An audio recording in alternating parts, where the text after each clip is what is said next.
J'ai un pote qui vient de devenir papa. Et écoute, je l'ai fait des années que je l'avais pas vu, tu sais, on était au collège ensemble. Écoute, bâtard, on se rejoint, il me dit ouais, je deviens père. Et là, j'ai qu'une peur dans ma vie, c'est que mon fils soit gay. Voilà, même réaction de moi. J'ai dit, mais il est con ou quoi lui? Et écoute bien, je lui dis, mais man, t'es un ouf, tu peux pas dire ça, tu vois. Et après, je réfléchis, je parle avec lui et je lui dis, ah, mais j'ai un peu ce sentiment en moi aussi. Attends, tu vas voir. Parce que. Non, je lui dis, mais on va niquer ce bâtard. Non, attends. Parce que je me dis, mais j'ai pas encore d'enfants, mais quand je vais avoir des enfants, c'est difficile de mettre au monde un enfant qui, de par sa sexualité déjà de base, va être emmerdé par des connards, va avoir des mecs qui vont le faire chier, ça va être relou, tu vois.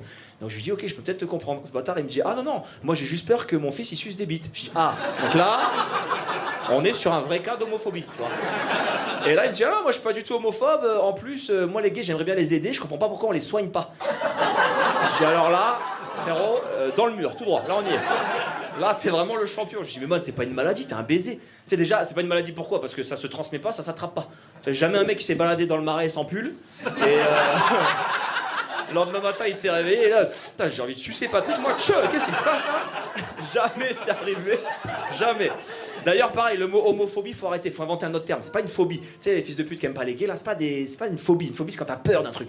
Genre, t'as peur des araignées, t'es arachnophobe, tu vois. Pareil, y a jamais un mec qui est rentré chez lui, il a retrouvé un gay pendu au plafond en slip. Ah, comme ça, tu vois. Chérie, attrape la tapette, pourquoi? Il y en a une énorme au plafond. Jamais. Jamais c'est arrivé, jamais. Et là où il m'a fait câbler, c'est que ce bâtard, il a dit si, c'est une maladie parce que regarde, ça se transmet, il y a de plus en plus de gays dans le monde. J'ai dit, mais t'es un baiser. En fait, il n'y a pas de plus en plus de gays dans le monde. C'est juste qu'il y a de moins en moins de pays où ils sont condamnés à mort.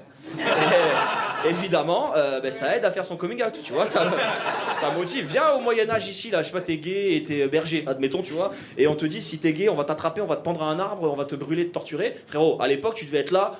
Bon. Est-ce que cette bite en vaut vraiment la peine? Bon, allez, les chèvres, c'est bien aussi. On va continuer les chèvres. Man, c'est une dinguerie ce qu'il a